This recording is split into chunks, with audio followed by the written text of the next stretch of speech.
Salut, sur cette vidéo je vais te montrer comment convertir ton disque dur en GPT.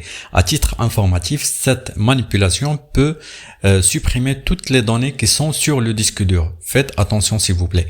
Donc tout simplement, on va utiliser les lignes de commande. Donc sur la petite barre de recherche, il faut saisir CMD comme ceci et un clic droit de la souris puis exécuter en tant qu'administrateur. Donc comme ça vous aurez les droits pour faire des manipulations sur le disque dur. Donc ici, on va faire appel à un logiciel ou bien à une commande qui s'appelle diskpart.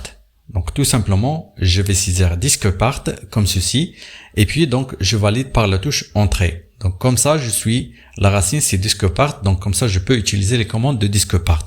Ici, je vais mettre liste disque. Donc comme ça, j'aurai les listes des disques durs qui sont sur cet ordinateur. Donc comme tu vois ici, j'ai le disque 0 et le disque 1. Donc le disque 0, comme tu vois, donc tu peux le différencier avec les gigaoctets qui sont sur chaque disque. Donc ici, je vais faire select espace et puis donc je vais mettre disque et puis donc le numéro de disque. Par exemple, dans ce cas-là, je vais sélectionner le disque 0.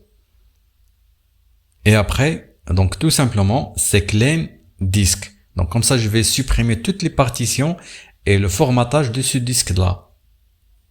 Et après, donc c'est convert comme ceci, espace GPT et je valide par la touche entrée. Donc là, mon disque dur a été cleané et converti en GPT.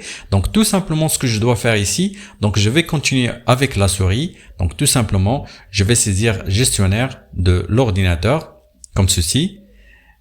Et après, donc sur l'outil gestionnaire de l'ordinateur, à gauche, je vais cliquer sur gestionnaire des disques. Comme ceci. Comme tu vois, le disque 0, il est là. Donc, il est supprimé et converti en GPT. Donc là, je peux créer une partition là-dessus et après, je peux le formater si je veux.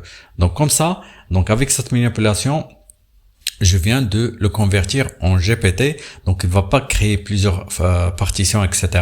Donc ça, c'est très pratique, surtout si vous voulez utiliser un disque dur pour installation de Windows.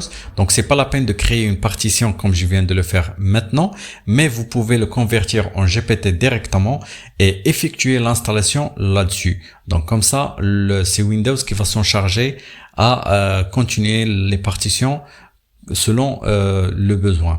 J'espère que ce petit partage t'a plu. Si t'es pas encore abonné à ma chaîne, je t'invite à le faire et à bientôt.